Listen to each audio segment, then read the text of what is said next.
Welcome to Embedded. I'm Alicia White alongside Christopher White. Our guest this week is Marian Petre. We're going to talk about how you go from being an expert to being more of an expert, or maybe how to go from being a novice to being an expert. That might be more useful to more people. Hi, Marianne. Welcome. Hi. Thank you for inviting me. Could you tell us about yourself as if we met at, a Strange Loop conference? Okay. Hi, my name is Marian. I'm from the Open University. I pick the brains of experts to try to figure out what makes them expert. That's a good elevator speech. Do the brains get to stay in the experts? Yes. Sadly, the brain picking is actually quite indirect. All right. I like how she prefaced that with sadly. We're going to do lightning round where we ask you short questions and we want short answers. And if we're behaving ourselves, we won't ask like why and how and are you sure, at least until we're done with lightning round. Are you ready? I'm ready. What do you think is the best first programming language to learn? Any of them. One that doesn't put you off. I mean, there are lots that are, there are languages that are designed for people to walk in without having to get crazy. So one is Scratch by Mark Guzdial and others. But I think our entry-level courses are in Python. I learned BASIC, and then I learned machine language. The answer is, as long as your first language isn't your last language. I like that. It doesn't necessarily do permanent damage. Which is the best programming language overall? Oh, come on. I know, that's such a terrible question. I decline to answer that one.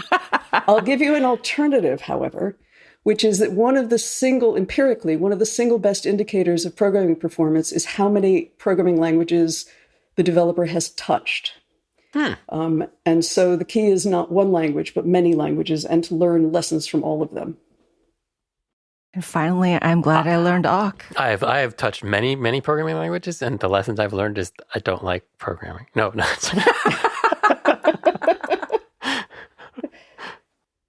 Next question. Let's see. Do you like to complete one project or start a dozen? Yes. I think the answer is both in balance. I try to be sort of focused, active on two projects at a time. So that I can play between them and then keep a backlog of all the other stuff that's in my head so I don't lose it. Are there any journals or magazines or YouTube channels or conferences that normal, everyday software developers should follow to understand best practices? I don't have a good answer to that. The two industry conferences I've been to recently that have been an absolute joy from a developer's perspective have been Strange Loop, which sadly has just had its last episode, and Joy of Coding in the Netherlands. I would recommend both of them. What is your favorite fictional robot? That's hard. Robbie the robot from Forbidden Planet was a sort of meme from childhood. We used to call him Blobby Robbie. More recently, Mead, a sort of robot spaceship cross, was entertaining, partly because of there's an implied ethos in Mead. But yeah, I think the Robbie is kind of the iconic robot image that everybody has. What was Mead from? It's a film. Oh, okay. I'll have to go look for that. I haven't seen that one. A robot film we haven't seen. Yeah. Cool. Do you have a tip everyone should know? I have one from my very wise mother. Never make a statement when you can ask a question. It's a piece of advice that has stood me in good stead over 30 years. Well, more than 30 years. I'm kind of surprised that wasn't in the form of a question. I know. There's a certain irony to that. It's the Jeopardy rule of life. I saw your Strange Loop talk on Greg Wilson's Never Work in Theory site and this was the small version, although I have seen the larger one now. And it was about how experts think about errors. Could you tell us a little bit about that?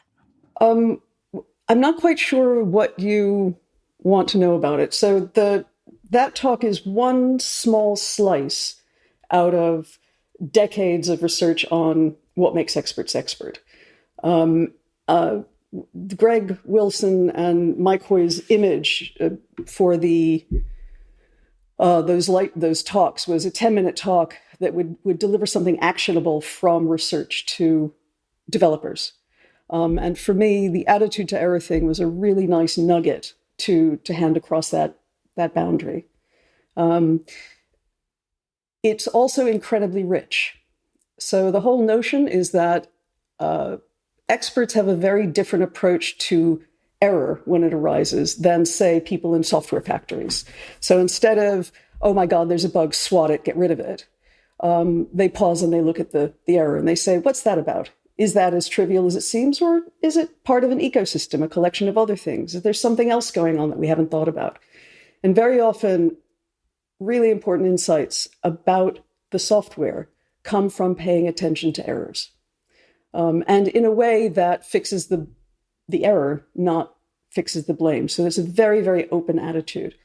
And that kind of embracing error as opportunity is a really, really useful part of that expert mindset. I like that a lot. And figuring out how to help people become experts is something I've been thinking a lot about lately. How do you take people who are excited and willing to do more and to take classes and help them get over the hurdle of not even beginner to novice or novice to junior, but junior to engineer and engineer to senior? How do you help them become experts? Well, I'll relate things that I've seen in terms of the way the high-performing teams bring people on side. Actually, first I'll tell a story about one of the designers that we studied. So I was doing work with my colleague Andre van der Hoek at University of California, Irvine. And as part of that, we recorded, or he and one of his PhD students at the time, recorded pairs of designers working together on a design task.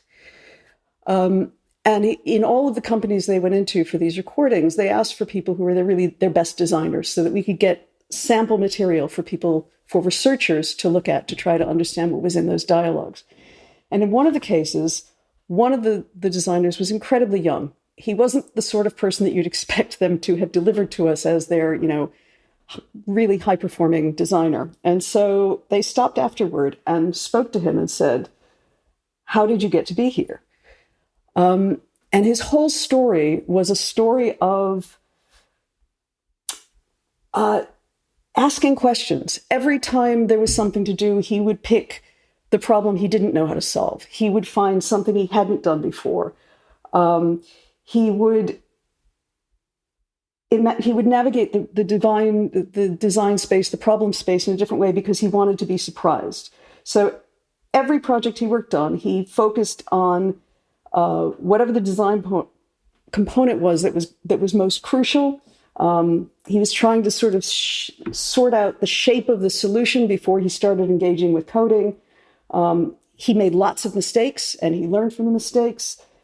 He sought out open source projects that were in areas he wasn't familiar with. And so what he did was he gave himself a huge range of experience in order to stretch himself and in order to give him a body of material, now not just to engage with and build his knowledge base, although that was certainly part of it, but also to reflect on so that he could look across the whole of that and begin to understand what works, what doesn't, and why. And I think that's a big part of it, is that business of looking for diverse experience, reflecting on it, thinking hard about what makes something better, what makes one solution better than another solution, or what the trade-offs are. In terms of you helping people, I've always said that it is kind of a meme that the education is in the dialogues.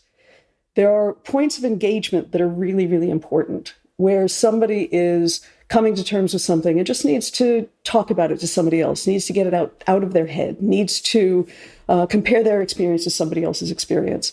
And so creating an environment in which it is perfectly reasonable to explore, it is valued to learn and experiment and make mistakes and then figure out how to fix them. And it's reasonable to have conversations about that as a rich environment for developing expertise. I want to go back to what you were saying about this particular person who explored different ways of looking at things, explored different, kind of walked their way through not being closed into one thing, kind of exploring different things.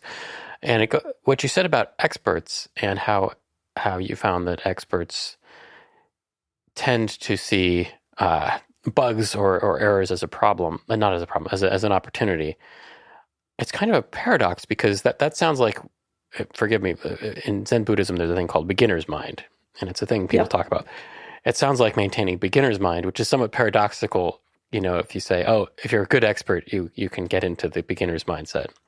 But it sounds like that's sort of what you're talking about, being able to approach things without a lot of judgment to start with and see, okay, where does this lead me? What is this telling me that maybe my years of experience are locking me into a solution that maybe I'm missing something? That's a beautiful recap. One of the things that's really interesting that experts do, particularly when they're in a sticky problem and they're struggling to handle all the different constraints, is they relax constraints. Either they simplify the problem by taking away some of the design features they expect to put in eventually, and they focus on really the heart of the problem.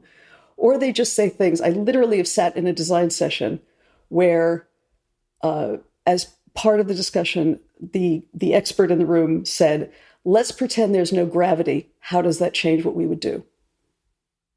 And it's clear that we haven't figured out how to eliminate gravity. But by reducing that constraint, they really broadened the potential solution space, and they got insight into the thing that was hanging them up. And so that whole sense of the inquiring mind, that whole business of continually re-exploring the nature of the problem and the understanding of what's needed is part of that designer mindset that distinguishes these high performers.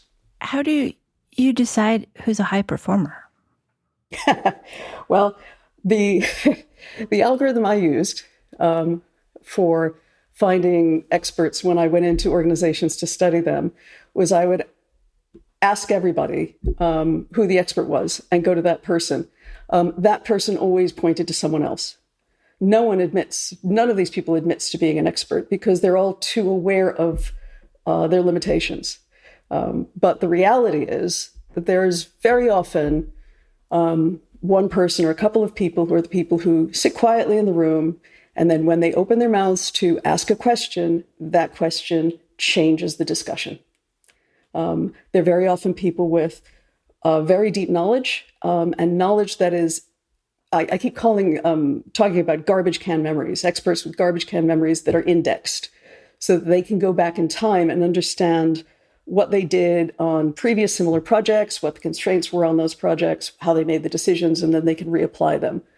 But they're also the people who are able to see opportunities, to see past methods, to see past imposed constraints, to see past current technological obstacles, to find alternatives.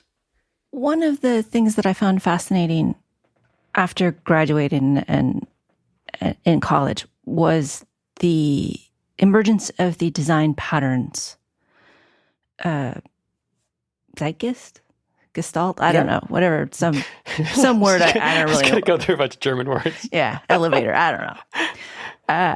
And it felt like that made people more expert because they got a wider variety of problems and relatively canned solutions and understanding of where things fit. Yep. Do people just need to, read a couple books to become an expert? No. So No. I mean, expertise is something that takes time to acquire. It takes time, it takes experience, it takes reflection. The point is that people can step onto the path toward expertise by adopting an appropriate mindset. And then over time, build up that knowledge base and build up that experience base and build up that body of reflection. So the nice thing about patterns, as you say, is that it was encapsulating known solutions to familiar problems in ways that could be reapplied. And it abstracted them. But ideally, if patterns are well expressed, it also gives examples of how it works, where to look for, how this is applied. And that's really, really powerful. As long as that doesn't become the end instead of the means. So patterns as a tool are incredibly powerful. And they do allow people to walk through things they might not have thought about themselves and to consider alternatives that they might not have generated. One of the things that I try to convince people to do is to stop coding and to start I try to convince people to stop coding. Oh, no. Yeah, but your version is never code again. My version is think first. And I go through times where I'm like, okay, write out pseudocode. Okay, write out pictures. But it's all really just don't type until you've thought about it. And you brought it up with your expert. How do you... There's so much coding without design that happens, I think, is what you're saying, right? How do we convince people to stop typing? Well, part of it is cultural. So there are huge differences in software development cultures that actually have a real impact on how people behave. So in going to places like Strange Loop and Joy of Coding, I met all these developers who are reflective practitioners, who are clearly out there trying to learn things, trying to think about things, who were open to conversations, okay? Going into companies isn't necessarily the same thing, because in a lot of companies, they are driven by KPIs, key performance indicators. They're driven by, how many pull requests you submit. This, the metrics drive things.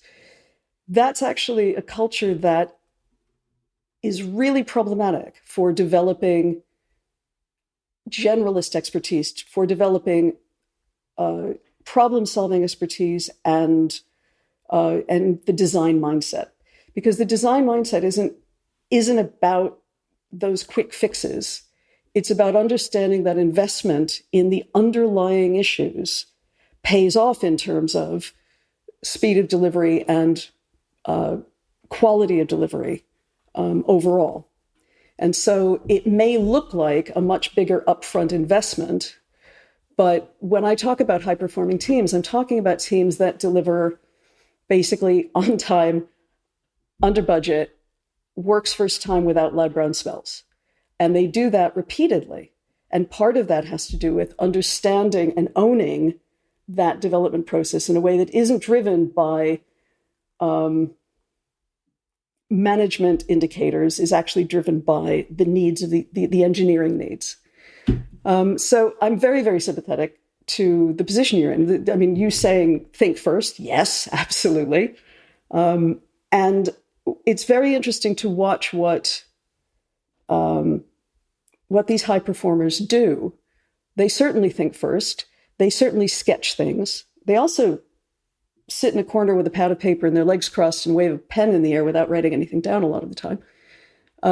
But they think hard before they start committing things to code. That doesn't mean they don't ever sketch. They don't ever, make annotations in code.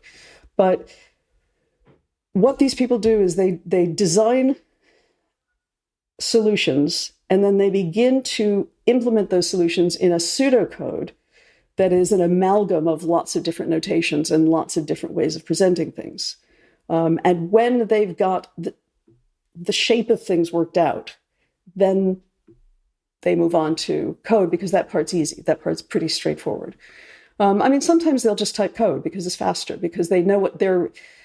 I suppose we should be distinguishing between normal solutions and radical solutions, as the literature would have it. So there's certain things that are just a very familiar problem. This is another edition of what we already know how to do. We will just do it. We will use a good solution for a known problem. I'm not going to make a diagram for string copy. I know how to write that code. That's right. You just go to that. But for things that are new, they think first, as you say, and the ways they articulate. I mean, I did some studies about representation for ideas capture. And I did things like I wandered around after people. I pulled the envelopes out of their bins that they'd been sketching things on. I took pictures of their whiteboards. I kept track of the things that they were writing and drawing when they were shaping the solution in their dialogues and in their own minds. And those were incredibly diverse representations. It had lots of different things in it. There were little bits of code, but there were also diagrams. There were also bits of analysis. There were also descriptions of things. There were the code that they wrote might have been in more than one language because they were borrowing from known elements here or there. And that's pretty typical. Do you think this has changed over time? As you describe this, I'm thinking back to my early experiences as a software developer in like the late 90s, early 2000s, where I think I was surrounded by people like this. And this is how we did things. And there were discussions and we spent a lot of time. I remember there were, when I got assignments to do things, I would spend a month writing documents and stuff on how I was going to approach it before I wrote any code, and that was encouraged. I don't feel like that, at least in my recent experiences, that's the way things are working most of the time. You were hired into a company and surrounded by fantastic experts. I know. But I went to different companies after that, and and it all went downhill, didn't it? No. Well, yeah, I don't know. I mean, over the time that I've been studying developers, the scale and nature of the software they've been building has changed. Yeah. And so a lot of what's going on is people are no longer just building a piece of greenfield software. They're building something into a product line, or indeed designing a product line, or they're borrowing from all sorts of existing software and libraries. They're compiling things, they're composing things. So in some ways, parts of what people are doing has changed in proportion, if not in kind. But in terms of the problem solving, there's a real need to go back and think about the concepts, to think about the nature of the design, to focus on the essence before getting bogged down in the detail. Mm-hmm. And I think, so one of the things I do think in some places I've studied where they've shifted into some variation of agile practices, they don't always make the design documentation, the functionality documentation, as visible and as prominent as it would have been in traditional teams. So they're using a lot of the same methods, because I don't actually think there's a disjunction between traditional software development and agile development. I think agile just highlighted certain effective practices so that people could adopt them in a coherent way. But there are some interesting questions about where some of those diagrams, sketches, early notes go in that process. And they don't necessarily show up on the wall or on the whiteboard. And so it may be that all of this is still happening, but it's not as publicly visible. When public, I mean within the team. It's not visible to the whole team in the way that it might have been. I also think that the dispersal of developers has had an impact. Geographically, or? Yes, physical dispersion. So one of the places I studied for a long time, each developer had a cubicle. Each had an office, but the top half of the walls were glass, and they would use the glass walls as whiteboards. And so even though they were developing individually, they were working on their component individually, when they sketched something on the whiteboard, people could look across and see what they were doing. And I saw a number of dialogues that happened simply because somebody came running out down the corridor, knocked on the door and said, "I just saw this, hang on a minute." Or indeed, just stood in his or her own office and drew an alternative. And they had a kind of dialogue through the windows. And I think it's harder now, or it's less spontaneous now, if people are working in separate offices, and they haven't found an alternative, a replacement for that kind of impromptu interaction, to do that kind of explicit sharing. So open offices versus cubicles versus closed door offices. Is there research that says one is better than the other? There's only one right answer here, by the way. I don't have an answer to that. Fair. I do believe that research exists. I don't I'm have sure it. the I don't have it in research front of exists. me, but somebody I know cites it religiously I know, at management every time they try to institute open offices. Then I always wonder about the quality of the studies and all of that. How do you make a good study that looks at software development? Do you give fake problems? Do you integrate into a team for 5 years? How do you study these things? Yeah. Okay, there isn't a single, here's how you do a good study answer. There are lots of ways to do studies. So a lot of the work that I've done, for example, has been me going to teams and sitting with them and watching what they do, or alternatively interviewing developers, and then they show me what they do, or they give me, send me examples of their materials. We also do experiments where we have much more focused questions, and we ask developers to do designated tasks and then compare across different places. The key to all of it is that there's an awful lot, the way that you design the study depends on the question that you want to answer. So there isn't a single, the way that you marry research. So I do a lot of work with PhD students, teaching them the craft skills of research.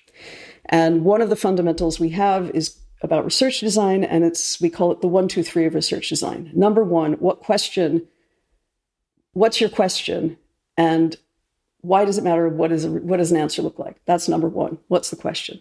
Number two, what evidence would satisfy you in answering that question? And then number three is, what technique would deliver that evidence? So how to design a good study is figure out what you want to know and what knowing would look like. So if I want to understand where innovation comes from in development teams, I will probably start by looking at an innovative team and watching for any instances of innovation. I'll probably then take that information and go talk to all of those developers and ask them questions about how they perceive innovation and how they see it arising, and whether the things I've identified are the things that they would identify. Based on that, I might then go to a number of other companies, and I'd be looking for things like differently organized companies, differently organized teams, different domains, because what I'm trying to get is a representative sample. But working at that intensity limits the number of places that you can go to study. And so I'm not going to be talking about statistically significant results if I observe 5 teams in 5 different companies. And so the real answer is that we use a collection of different methods over time that look at the question from different angles and using different evidence. And then we reflect across all of that evidence to try to understand the underlying phenomenon. Once we've understood it well enough, we can articulate what we think is going on, and then we can go test whether that's true, whether we can find anything that contradicts that theory of how things work. But it isn't simple. So there's a lot of ethnographically informed work where people are sitting in companies watching things as they happen naturally. There are what we call field studies where there might be some intervention, where, for example, we might ask people to do a particular, the example that I gave, where we were looking at pairs of developers solving a particular design brief at the whiteboard. I mean, we went and filmed them in their companies, but it was our design brief. And so we could look at all those pairs. We could look across all the pairs to see how their behavior was similar and how it differed. But arguably, I think we had about 10 videos at the end. That's a very small number to be representative of the whole of software development, or the whole of the range of design styles that are out in industry. And so it's not necessarily simple. There are a lot of people doing survey work or doing tasks on things like Mechanical Turk. For that, you need a very, very specific question. You need a pretty good idea of what it is that you're asking about, or you end up with a lot of examples of very weak evidence, and so on and so on. So there are lots of different ways to do it, and it actually requires thinking over time. But it also depends what kind of answer you need. Sometimes you just want a, finger in the air kind of answer. Is there any reason to think there's a difference between these two methods? Let's have a quick look at them. Or does this work at all? A really simple demonstration of concept might be a very, very limited kind of study. So it comes down to that match between what you want to know and then how you choose to find it out.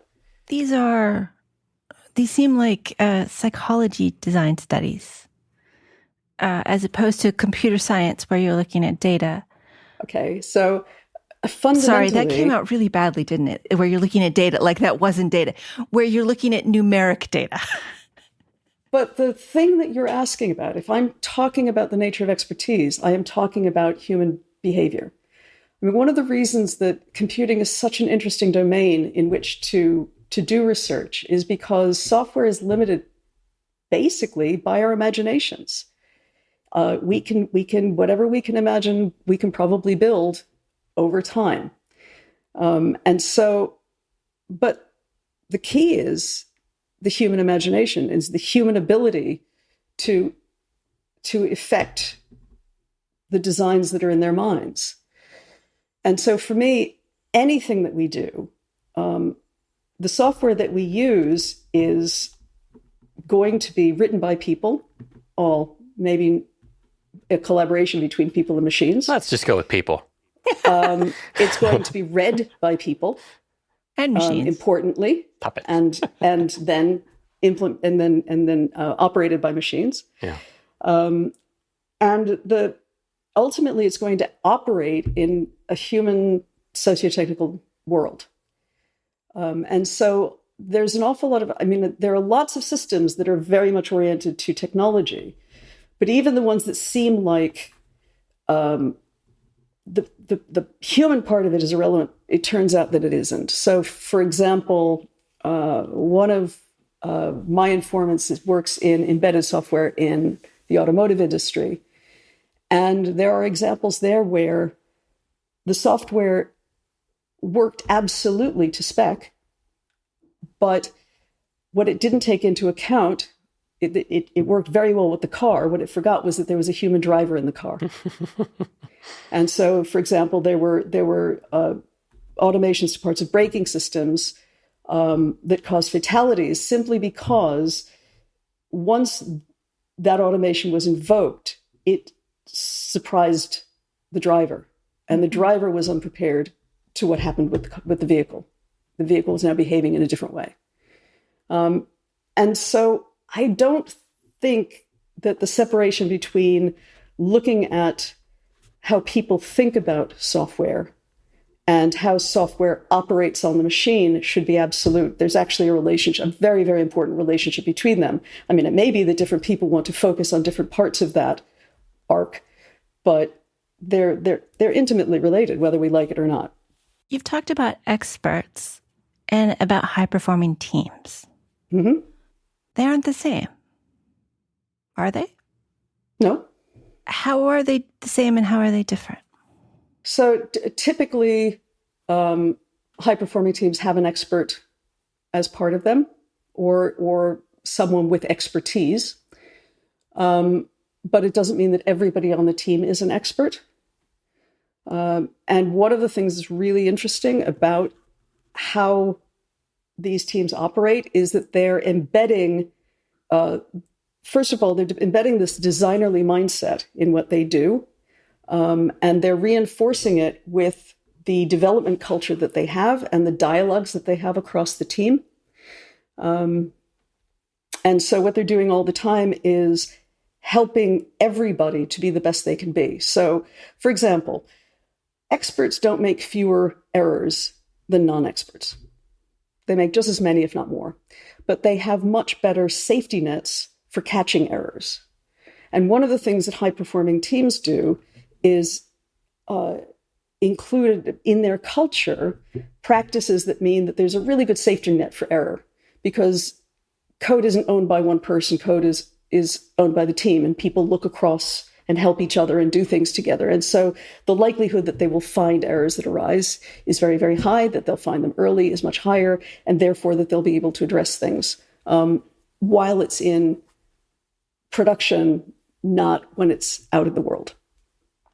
And so a lot of the business about high-performing teams is having enough expertise and having that really well-founded culture that embodies this designerly mindset, that embodies reflection, that embodies a learning culture, that includes the kinds of checks and balances and the kinds of practices that help them catch errors, but also help them think beyond individual strengths.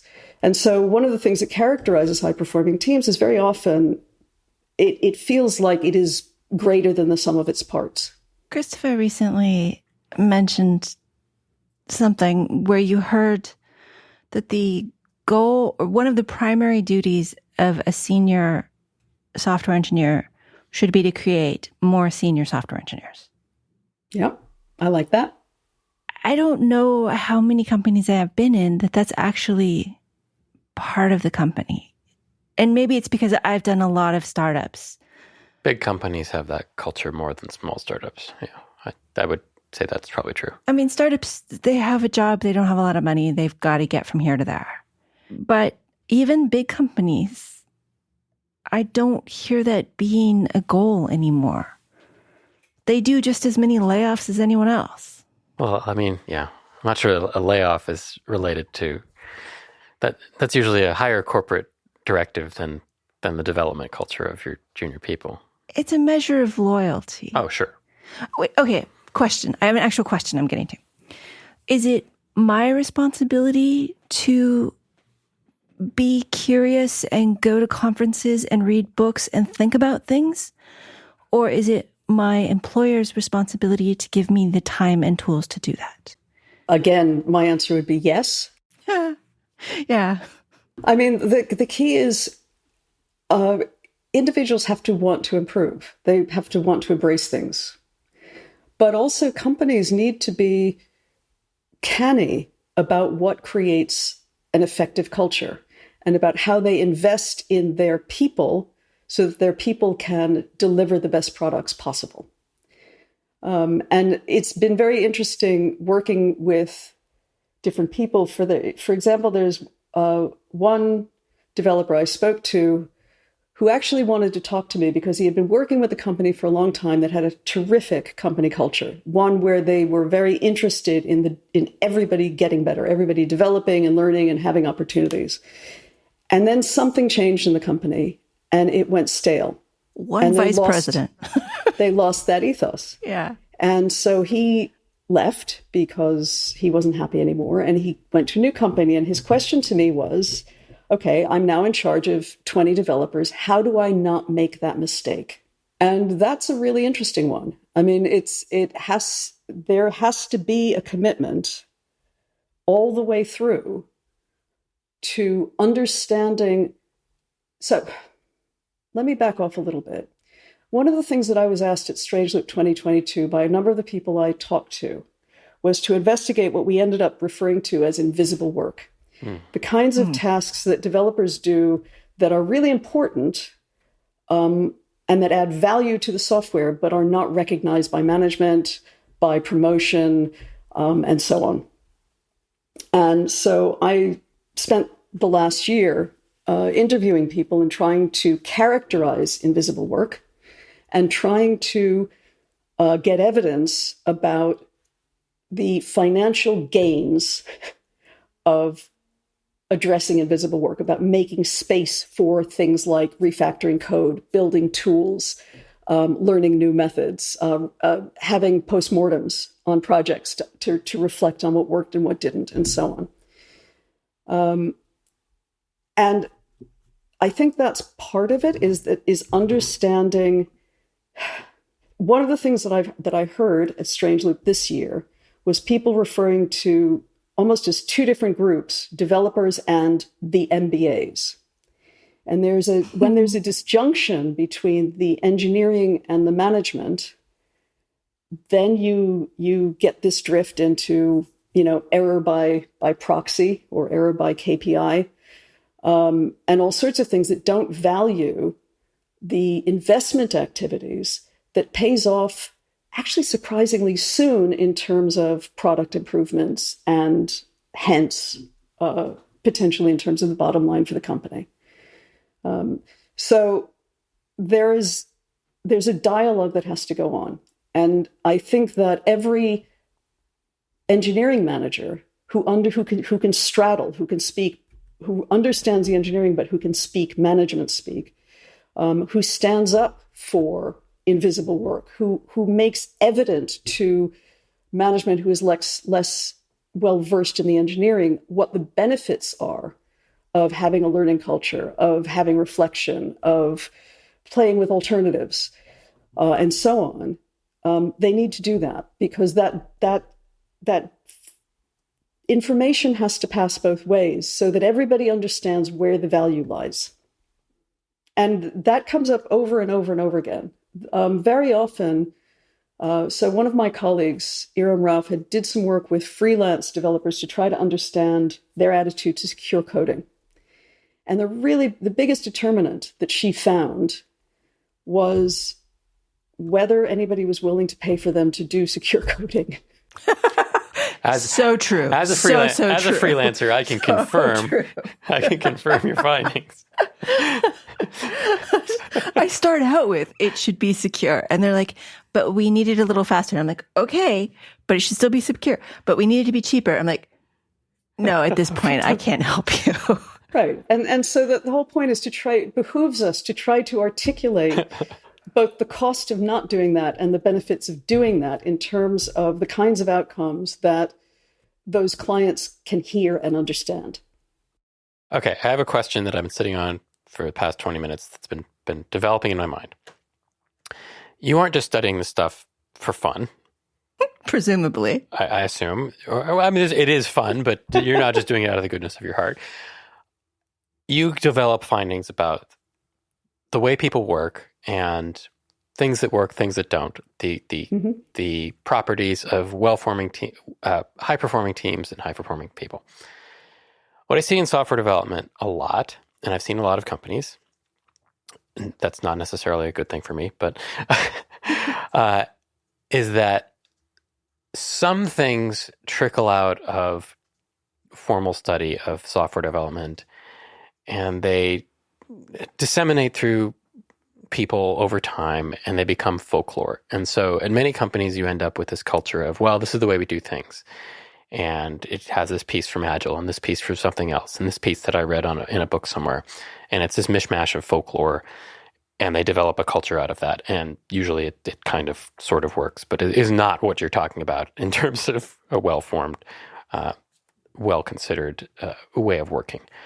How do you, not you personally, but how does academia, how do these studies bridge the gap between, okay, we have this information, how does that get actionable? Not just actionable. How do you convince people to take a look at this and make changes? How do you get into companies and say, hey, look at this is what we found. This kind of office works, this doesn't. This kind of design works, or design method works, this doesn't. I just don't see a lot of times that people are paying attention to this stuff. And it bothers me. Well, that's an interesting one. And it's an accurate observation. So it's an irony to me that it has taken me as long as it has to get into communities like Strange Loop in order to have that conversation, because those are the places where there are lots of people with their ears open. And because they are I'm sure that there are, numerous high performers there. They're the ones who have the position in their companies to take the information back and make change. And it's interesting because the reason I got invited to Strange Loop was because of the It Will Never Work in Theory live sessions. And Greg Wilson, for as long as I've known him, which is decades, has been trying to get research results communicated to industry in ways that industry can hear. And the It Will Never Work in Theory blog was one of the efforts that he made to do that, was fantastic. But then he kind of felt like people weren't reading the blog. So then he went to this 10-minute format. Give me something that's actionable that you found in your research in 10 minutes. And that means make it clear, make it pithy, leave out most of the evidence, don't do the academic thing. And that, in terms of my research, that's probably had more traction than anything else that happened in my career. That 10-minute video. That's what got me into Strange Loop. That's what got me into Joy of Coding. That's what got me onto your podcast. And I think there is a real gap. It is a really hard thing to do. It isn't helped because, so I want to make very clear, as an academic, I see myself as a mirror. All I'm trying to do is to understand and reflect absolutely, the nature of expertise that already exists. I'm not here to tell anybody how to behave based on what I think. I don't think I'm right. I think you guys are right. And all I'm trying to do is to distill the wisdom that has arisen out of all of this observation over time. However, there are academics who think they know better. Yes, I've met some. and it's not helpful because what happens then is there's an assumption. So there have been a lot of initiatives that had a lot of good in them, where the initiative failed because it came with too much evangelism or too much policing. So one of the things that I see in high-performing teams is they're always paying attention to new developments, things that are coming, new ideas. It is very rare that they read something, they find something in some prototype that an academic has developed and then want to buy that prototype and use it in their company. What they'll do instead is they'll say, "Oh, that's a cool idea. Let's take that idea and reapply that in our work." Mm-hmm. And unfortunately, there are a lot of academics who don't understand that that's a perfectly legitimate form of adoption. So I think that part of the problem is that the language of academia is very different from the language of industry. The talk that I would give about, how experts respond to error in academia would have to be very different from the one that I gave at Strange Loop, because the one at Strange Loop focused on concepts and examples, whereas the one in academia would have to concentrate on the evidence base and on the relationship to existing literature. And so the forms of what we really need is more people who connect, broker that dialogue, who can make the translation step from research to industry or from industry to research. The other part that's actually quite difficult is that the timeframes are very different. Industry wants stuff now, very quickly, and academia works at a relatively glacial pace. On the flip side, industry can be very set in its ways and conservative and stubborn about making changes, especially when money is involved. Because I think, like taking the open office example that Alicia loves to cite, I think there's tons of research out there that says open offices are terrible for everyone. Everybody I've ever worked with at an open office hates it and says how they'd love to get rid of it, but it's cheap. And so that's the really tough thing is, okay, yes, here are the best practices. You'll do better. You'll save money. But over here is somebody with a real estate balance sheet, and they can't make that jump from time frame from, if I do this over 5 years, I'll end up better off. But you need somebody to explain, look, you don't buy plastic screws because they don't last long. You wouldn't even consider it. So yeah, I know. Don't treat your developers like a plastic screw. Like they're cogs. Yeah. And then they won't leave, and you won't spend 30% of your time interviewing new people, wondering why you can't hire anyone. That's right. So if you can find a relevant piece of evidence where relevant is determined in terms of their value system. Right. Right? That's how you make a change in practice. So, yeah, you want the statistics that says our turnover rate has increased by this much since we went to open plan. And look, we lost 3 of the people who were core to our business. And if we can reframe our observations about what works and what doesn't in terms of the values of these different stakeholders, that's what we have to do. We need to be able to speak everybody's language. So back to the experts talk, which I do understand is only part of your research, and you have other books that I probably should be mentioning and all of that. But no, that's the one. There's the 10-minute version on Never Work in Theory. There's the 45-minute to an hour-long one that is on Strange Loop, and I'll link both in the show notes. Thank you. One of the things from the shorter version that really hit me as something actionable that I could start doing is pair programming. And the reason I've done pair programming in the past.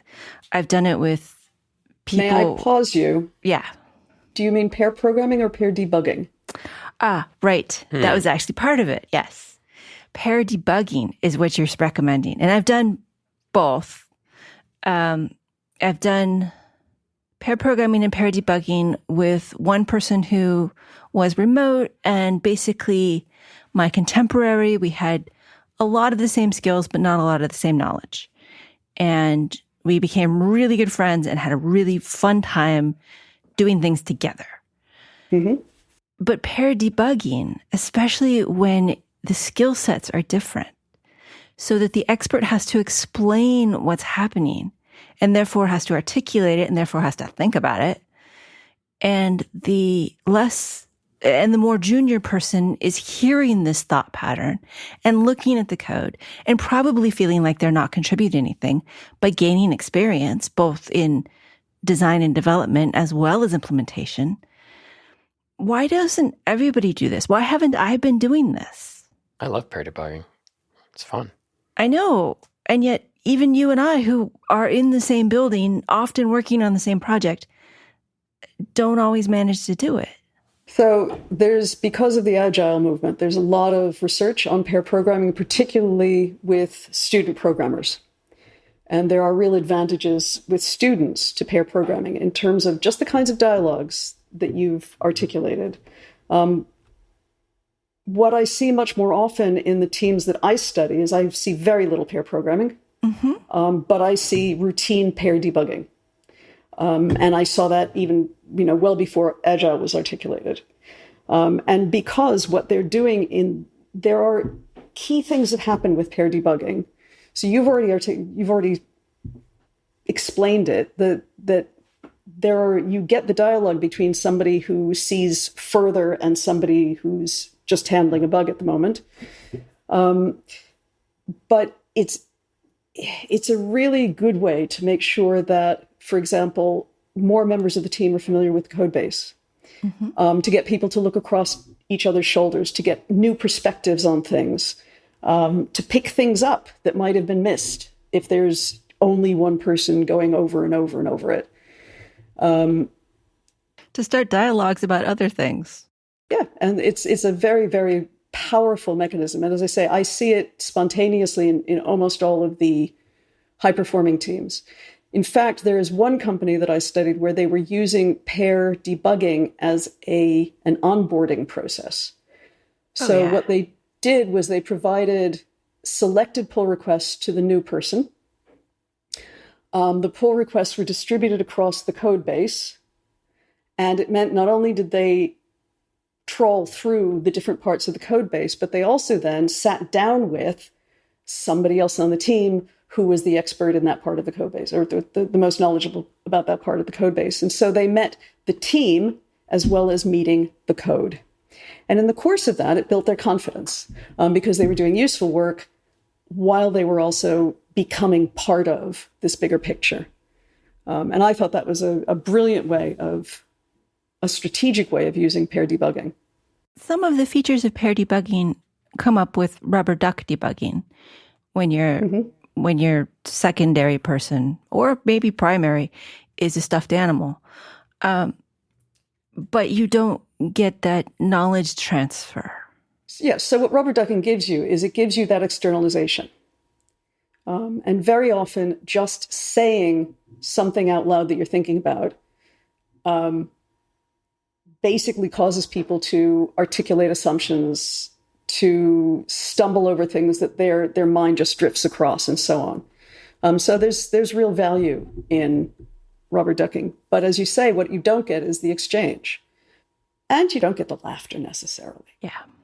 And I think laughing is actually, I mean, I guess that you asked as part of talking about doing this show is what would I want someone like you to research? And I think that the key is how important is laughter, amusement, jokes, and stories in the development of code.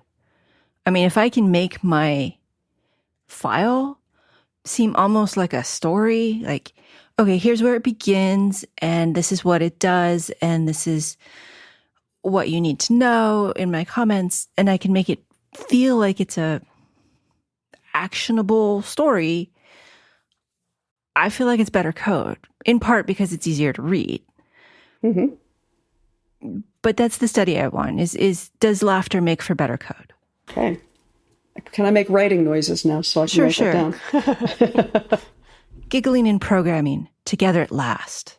I mean, it's interesting to me. I always wanted to bug the coffee machine at the places I was studying because it was interesting how many insights happened at the place where people got coffee together. They'd bump into each other, they'd have a few words, they'd exchange a joke or something, and they could just ask a question. And that happened over and over. And in some places have embedded that. So, for example, I was at Mozilla in Toronto, and their kitchen is amazing. There's so much work that happens as people pass through the kitchen and listen to other people's conversations, chime in here, chime in there, exchange information. It's all very brisk, but it's incredibly powerful. And I think part of that is... I had a student named Martha Hawes whose doctoral research was on student teams, but student teams that were spread across the world. And in those teams, again, that I don't want to overgeneralize from students to professionals, but the teams that spent a higher proportion of their early time, particularly socializing and cracking jokes, actually were also the teams that had better outcomes at the end because they learned in that time, they built trust, they had awareness of each other, and they found it easier to ask questions. That's the part I'm absolutely terrible about.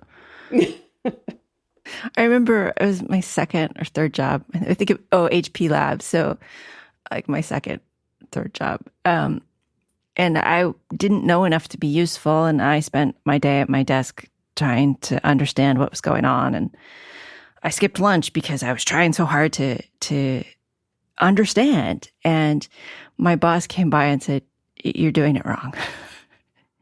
You need to go to lunch. You need to understand these people more than the technology." And I was so shocked because that went against everything I believed in.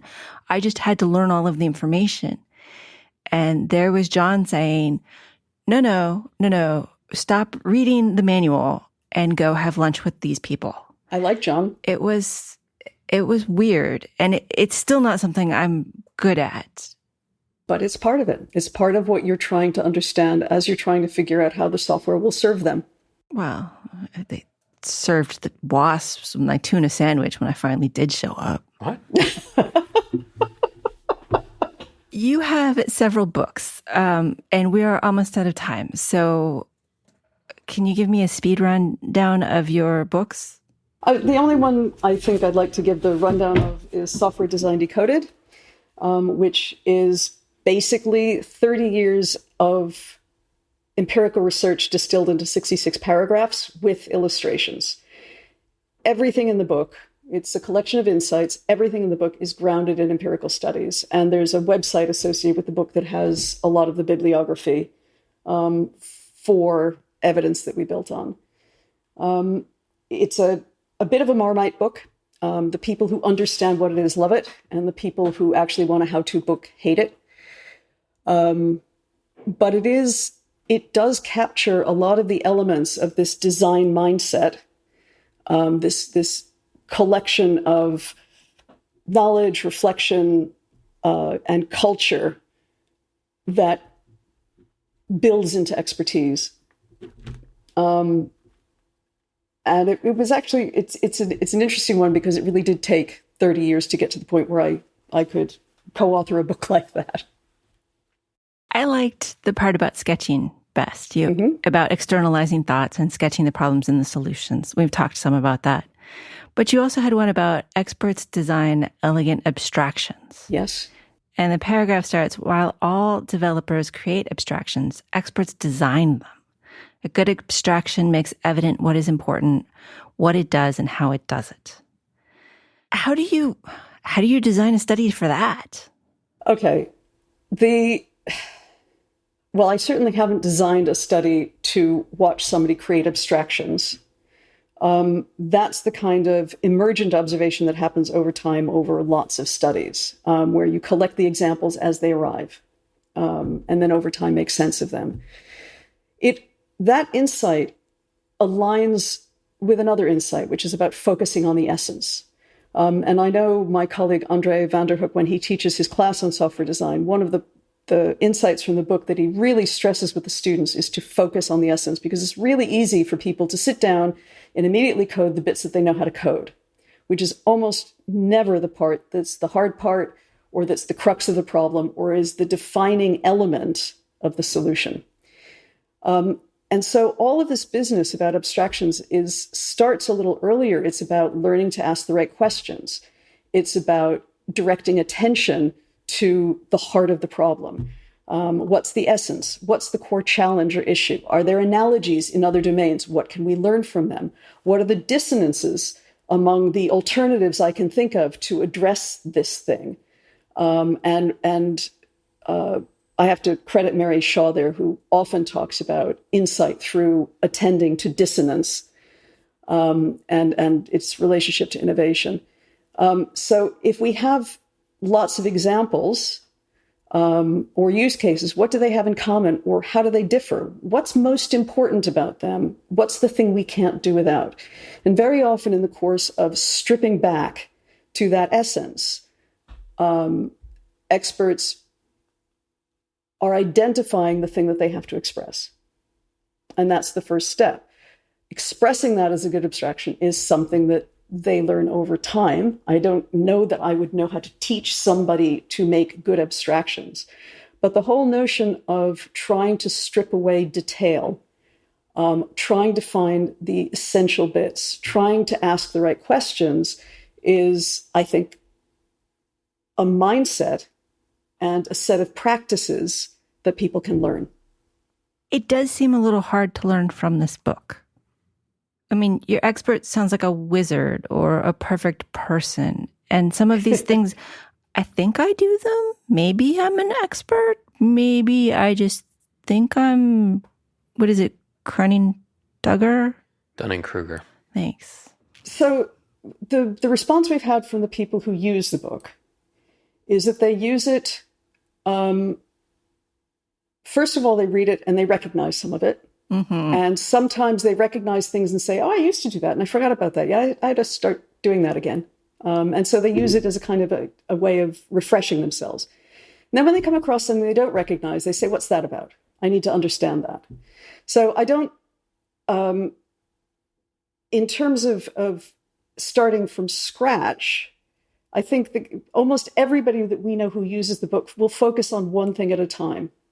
So, for example, there's one group that was, while they were doing their stand-up meetings, they'd pick out one insight per stand-up meeting and talk about it a little bit. and kind of hold it in mind.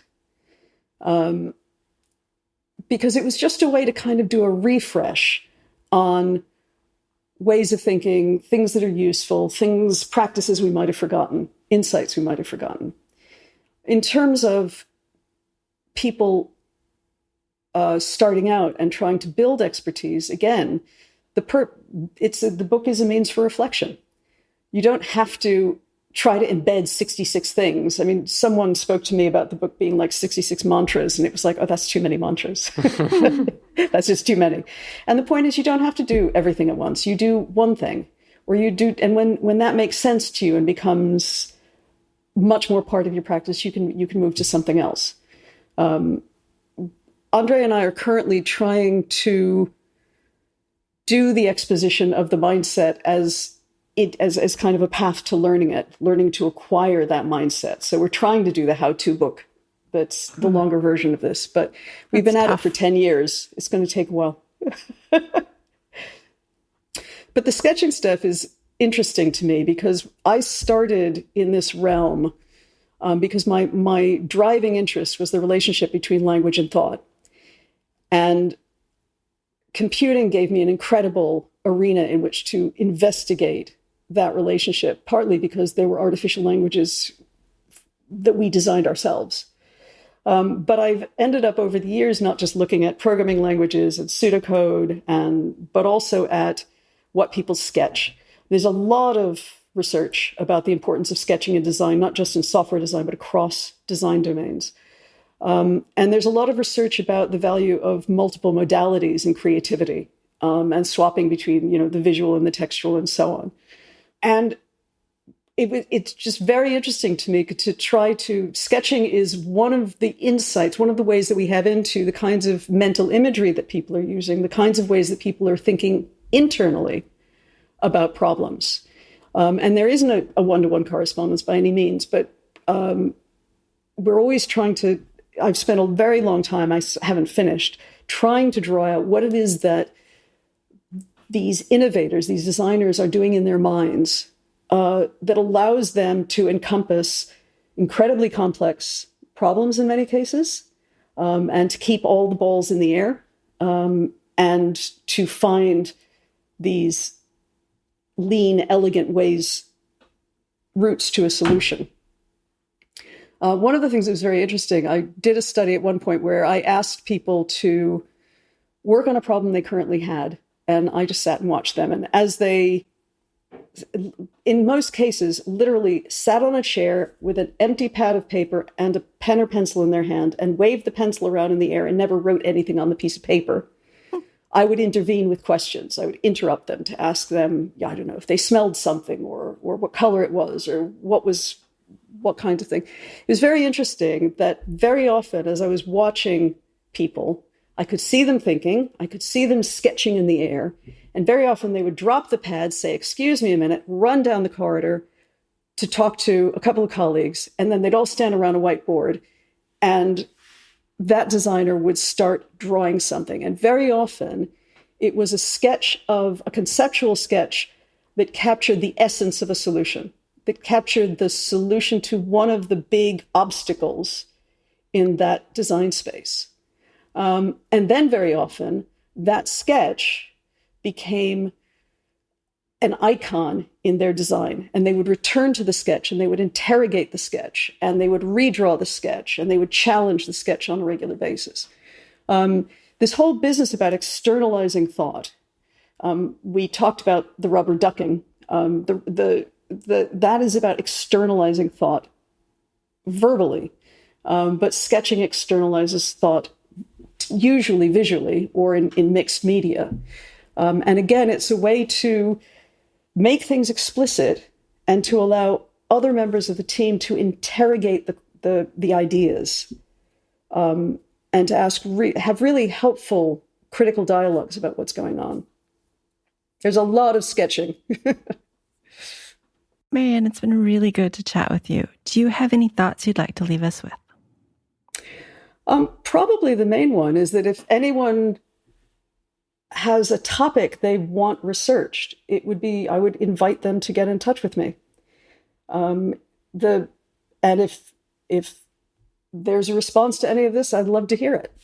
That's kind of funny because there's a whole section in the outline that I did not get to with our Patreon listeners asking questions about, do coding standards actually increase readability, and which trends are headed towards unsustainable futures, and do requirements and specifications really make for projects more likely to ship on time? So you've already got a bunch of those, but I'm sure there'll be more. Well, I'd be very interested in a conversation about that stuff, because there are some. They're one of the patterns that happens a lot in terms of tools, where I'm using the word tool very, very broadly, in terms of notations, in terms of modeling, in terms of development tools, is that most tools are built by someone to solve a problem that person has, right? And some of the best tools in software development were evolved that way. But what happens that ossifies things, that makes them stale or less effective than they could be, is this notion that they have to, the tool has to be used in a very particular way. And that there's because one of the things that's a barrier to adoption is that if your tool has great ideas in it, but it works in a way that doesn't fit well into the development culture that exists in my team, why would I want to change what's working in my team to adopt the tool? So instead, I'll just adopt the idea of the tool. And the failure to recognize that that's a really valid form of adoption is problematic to me. And there are lots of examples in terms of things like modeling languages, things like how specification routes, and so on, where what ultimately happens with a lot of the tools that people create is that once the big adoption hump goes, people will select the parts of that tool that work for them and continue to use that and throw the rest away. And that's worth really paying attention to. It doesn't mean that the tool was a failure, because very often what becomes embedded practice is still something that was influenced by that tool, but the tool itself may not be the one that they're using. Mm. And that was true. So UML is a great example of that, where another example is formal methods. And all of these things are things that carry overheads. And what people negotiate within their own practice is that trade-off between the costs of using it, or the costs of adopting it, and the value it provides. And what they're looking for is the sweet spot where they're getting a sufficient return on investment.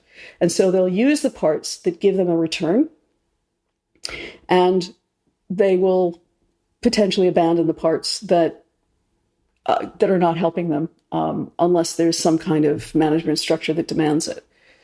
And it's the people who develop the tools often are not happy about that. But if you look at, why are there so many different variations of Agile? We could have a whole conversation about what Agile is that would carry on for an hour. And the answer is people are selecting parts of the ethos and parts of that set of practices that work for them. And understanding what works in what context, that's an interesting study. Cafeteria Agile. She talks about tools, UML, and whatnot, and I'm sitting here thinking about Walkwe and Godbolt and VS Code. Yeah, those are the indie tools. Those are the edgy. No. Our guest has been Marian Petre, Professor Emeritus of the School of Computing and Communications at the Open University in the United Kingdom. She's also the co-author of Software Design Decoded, 66 Ways Experts Think. Thanks, Marianne. This was a really interesting conversation. Well, thanks, both of you. It's been fun. Thank you to Christopher for producing and co-hosting. Thank you to our Patreon listener Slack group for their many suggestions on research that Marianne should do. And thank you for listening. You can always contact us at show@embedded.fm or at the contact link on Embedded FM. We will forward thanks to Marianne, of course. And now a quote to leave you with from Software Design Decoded, 66 Ways Experts Think. Experts solve simpler problems first. Experts do not try to think about everything at once. When faced with a complex problem, experts often solve a simpler problem first, one that addresses the same core issues in a more straightforward manner. In doing so, they can generate candidate solutions that are incomplete, but provide insight for solving the more complex problems that they actually have.